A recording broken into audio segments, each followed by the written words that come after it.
Hi, you're on the Reddit Confessions channel. She was already in the house when I got there. I hadn't given her the address. No one had. The power was out. I made sure of it. No phone signal for 10 miles, no neighbors for 15. I chose this place because it was invisible. And yet, there she was. I stood at the tree line for maybe 20 minutes, just watching her silhouette through the dusty cabin window. She didn't move. She didn't cry. She just waited. Like she knew I'd show up eventually. Like she was counting on it. When I finally opened the door, her first words weren't hi, or I'm sorry, or even, why did you leave? She just said, it wasn't supposed to be you that night. And my whole body went cold. Let me rewind. Not to the beginning of our relationship. No one cares about how many summer dates we had or what song we danced to in the kitchen. That's not what breaks you. What breaks you is what happens when the lies no longer hide behind soft music and fake smiles. 4 months ago, I came home from a night shift early. She always left the light on for me. It was our one dumb tradition. But that night, every light was off except one. The bedroom. I didn't hear anything. No moaning. No movement. Just silence and that weird golden glow peeking under the door like an omen. I walked in and, no, I didn't catch her in the act. Nothing that clean. Instead, she was sitting on the edge of the bed, fully dressed, holding her phone with both hands like it was about to explode. She looked up at me and smiled, and said, "Oh, you're early. I didn't think you'd make it back tonight." That sentence, that stupid, rehearsed sentence, like she'd said it before, like it wasn't meant for me. That's when it hit me. She wasn't startled. She wasn't nervous. She was prepared. She didn't expect me. She expected someone else. And I didn't ask questions. I didn't scream. I didn't throw things. I just walked backward out of the room, out of the house, out of the town. I left everything. My job, my friends, my own name. No social media, no forwarding address. I even faked a paper trail suggesting I'd moved overseas. I erased myself like I never existed. But apparently, not well enough. Because now here she was, standing in the middle of the only place I felt safe. And what she whispered next, it wasn't regret. It wasn't love. It was a confession that made me wish I had stayed missing. I didn't let her in. She let herself in. That was the part that broke me most. I had spent months mapping out this place like a paranoid fugitive. Burner phone, prepaid cards, no digital footprint, no real name. And still, she walked right through the door like it was Sunday brunch and not the edge of my broken reality. She wore the necklace I never bought her. That detail kept looping in my brain. Silver. Delicate. Cheap. I remembered once finding a receipt in her coat pocket from a downtown boutique I'd never heard of. She told me it was a gift for her sister. I believed her. Of course I did. Because I wanted to believe in someone, and she made it easy to lie. She looked at me with this calm, unnatural stillness, like someone trained to hold back explosions until they got what they wanted. "I didn't come here to fight," she said, and I almost laughed. I didn't say a word. I just watched her scan the room like she was inventorying how broken I'd become. The cabin was dusty, unpainted, isolated. I had no TV, no Wi-Fi, no mirrors. That was intentional. I didn't want to see myself anymore. I sat down at the table and waited for her to get to the part that mattered. But she didn't. She just stood there, mouth twitching like she was working through lines in her head. "You left before I could explain," she finally said. That's when the room tilted. I clenched my jaw so hard I felt something pop in the back of my neck. "Explain?"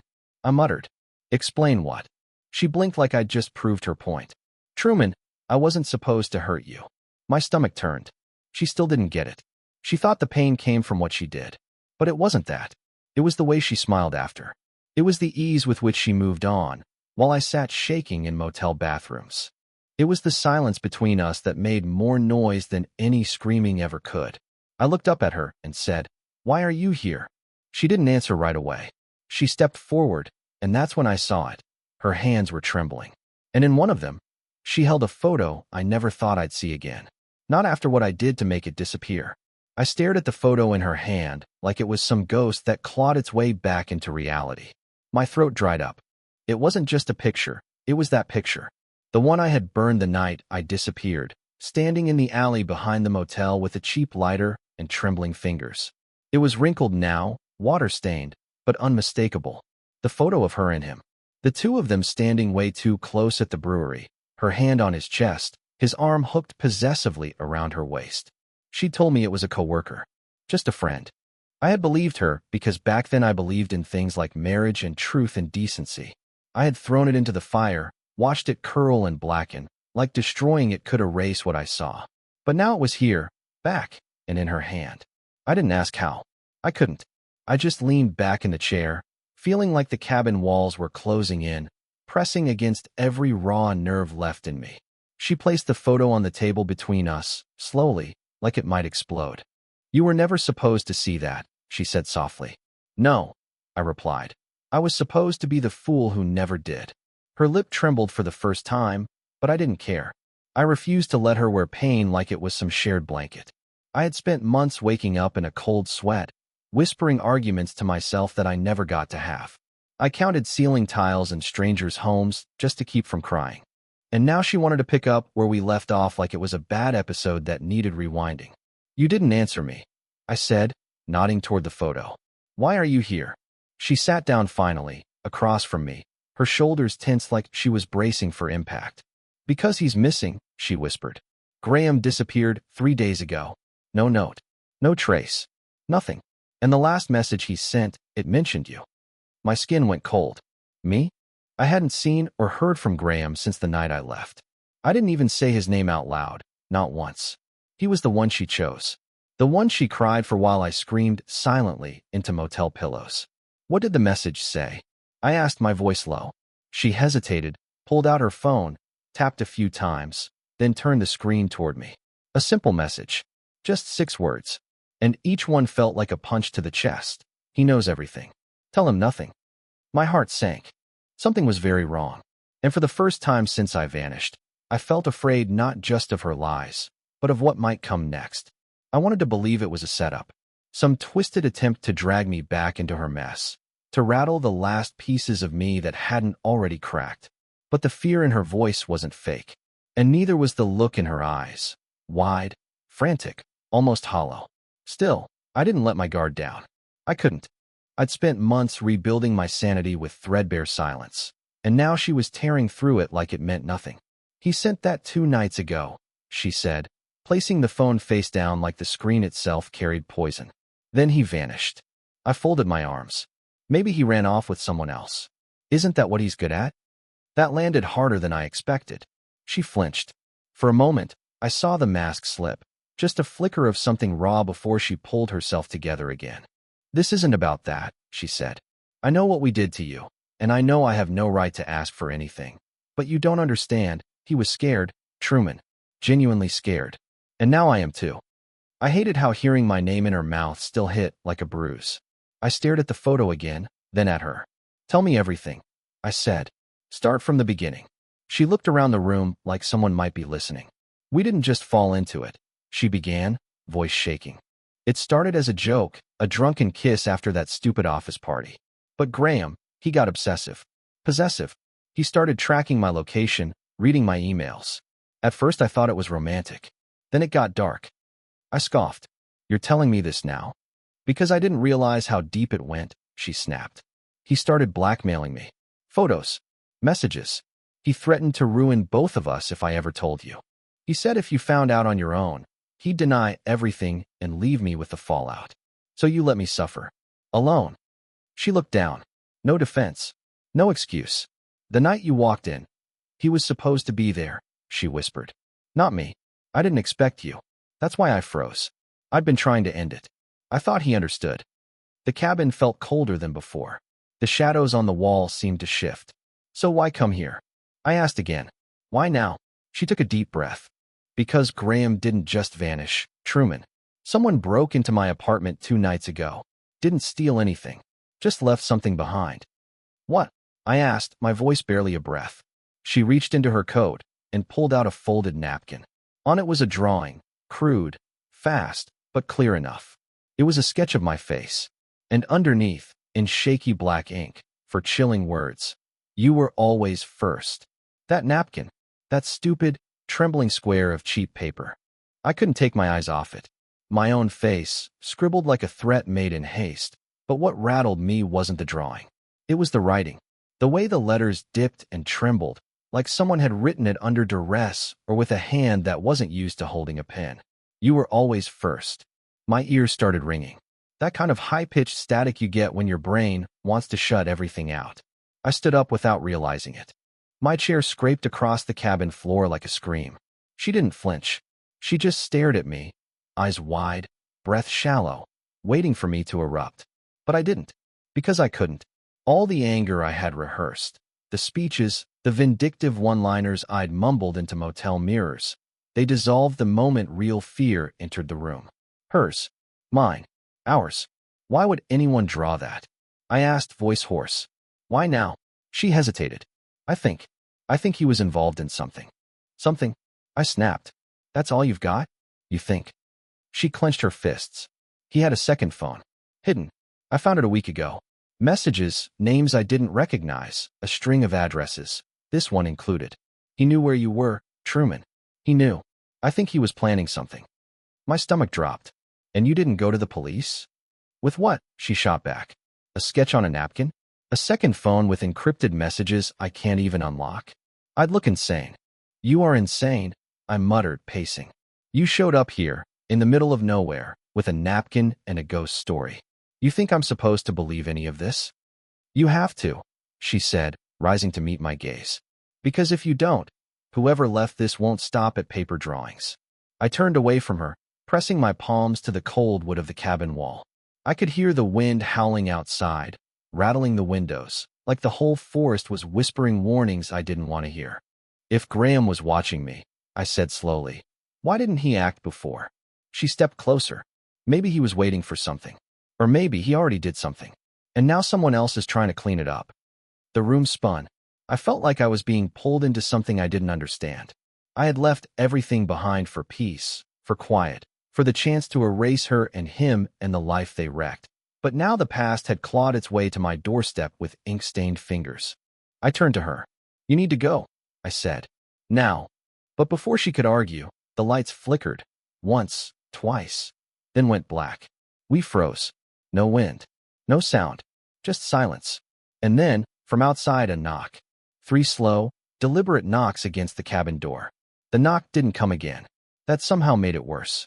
3 soft, deliberate taps. Like the person on the other side wasn't asking to come in, but was letting us know they were already here. I didn't move. Neither did she. We just stood there, 2 silhouettes barely breathing in the darkness of that freezing cabin. I could hear the wind shift, no longer howling but humming, like the woods had taken a breath in and were waiting to exhale. I gestured for her to stay quiet, then moved toward the front door with the slowest steps I've ever taken in my life. The floor creaked under my weight, each sound making my spine tense like it was being twisted.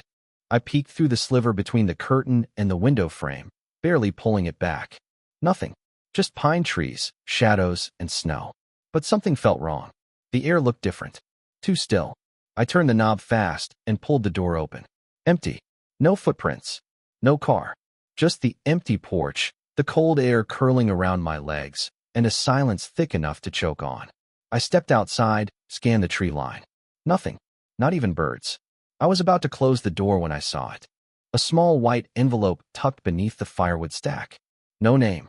Just one word written in crooked capital letters. Stay. My heart pounded so hard I thought I might actually pass out.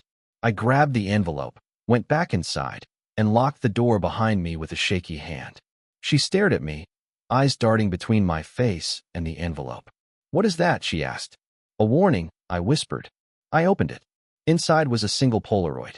An image of the cabin taken from the woods, from a distance that meant someone had been out there, watching. In the photo, the curtains were open, and we were both visible, standing, talking. The picture had been taken less than 10 minutes ago. Oh my God, she gasped. Her knees gave out, and she slid to the floor, hand over her mouth. I stared at the photo like it might blink or breathe. You said Graham was scared, I muttered. What else did you find on that second phone? She shook her head. I didn't get far. There were strange numbers. Locations. Most of them were out of state, except one. Where? I asked. Here. No, she said, eyes flicking up to meet mine. Your mother's address. And a date, tomorrow. That's when I felt something I hadn't in a long time. Panic. Pure, helpless panic. I hadn't spoken to my mother since I disappeared. She thought I was dead. I let her believe it because I didn't want my past to follow me to her doorstep. But somehow it had. "We need to leave," I said, standing. "Now." "What if they're already watching?" she whispered. "Then we move fast and stay quiet." I grabbed the photo and the napkin, stuffed them in my coat, and reached for the keys. That's when I realized the car battery had been unhooked. Not drained, just disconnected. Like someone wanted us to know they were close and in control. I wasn't thinking clearly. My fingers moved faster than my brain could follow, yanking the hood latch, ripping it open, checking the battery like I had any clue what I was doing. I hadn't touched a car engine in years, but it was exactly like she said. The battery cables had been disconnected neatly, like someone was polite enough to disable our escape, but didn't want to ruin the vehicle. I reattached them with trembling hands. She hovered behind me, arms wrapped around herself like they could stop the shivering, though I knew it wasn't from the cold anymore. She hadn't said a word since the photo. That picture had cracked something in her. Something deeper than guilt. I wanted to scream. I wanted to break something. But all I could think was who took it? When? How close were they? I jumped into the driver's seat, turned the key, and the engine started. I almost didn't believe it. She was in the passenger seat within seconds, slamming the door before I could ask if she was sure. "Go," she whispered. I didn't wait. We peeled out of the gravel drive like the devil himself was behind us. I didn't care if the tires sprayed half the forest. I didn't care if we left a trail. All I cared about was getting far enough away from that cabin and that envelope and those 3 quiet knocks. The road twisted through the woods in a way that felt endless. She finally spoke when we passed the gas station 10 miles out, the first sign of life since we left. "There was another name," she said, voice dry and brittle. "On the second phone. I didn't recognize it at first, but now I think it matters." "Whose name?" I asked, eyes locked on the road. "Yours." I glanced at her. "That doesn't make sense." "It wasn't listed as Truman," she said. "It was a nickname. Something I called you years ago, something no one else would know. It was next to a location pin. One timestamp. The same day you disappeared." I gripped the wheel harder. "So he knew where I went before I even left?" "I think he sent someone to find you. Or follow you. Maybe more than one. I don't know." That's when it clicked. The feeling I had that first week at the motel. Like someone had been outside the room. That car I thought I saw twice. The missing food I blamed on myself being tired. I thought it was trauma. I thought I was paranoid. But maybe I wasn't. We drove for hours without stopping. I had one place in mind. The only place left untouched by all of this. My mother's. I hadn't spoken to her since I disappeared, hadn't even driven past her town. But if she was on that list, if Graham's phone had her address and a date marked for tomorrow, I couldn't risk it. When we finally pulled into her driveway, everything looked normal. Porch light on. Curtains drawn. No signs of intrusion. No signs of anyone watching. But as I stepped out of the car, I spotted something by the front door. A second envelope. Smaller than the last. Addressed in the same shaky handwriting. Only this time, it said, "Open alone." I stared at the envelope like it might bleed. "Open alone." The words had weight, more than they should. I told her to wait in the car. She didn't argue this time. Just nodded and pulled her jacket tighter. Eyes locked on mine like she was trying to say something she didn't have the words for. I stepped onto the porch, heart pounding louder with every board that creaked under my shoes. My hand shook as I tore the envelope open. Inside wasn't a photo. No threat. No drawing. Just a note, handwritten in the same uneven scrawl. "He took from me, too. But I'm done now. You won't hear from me again. Tell her the truth." She didn't know everything. Jay. I froze. Jay, not Graham.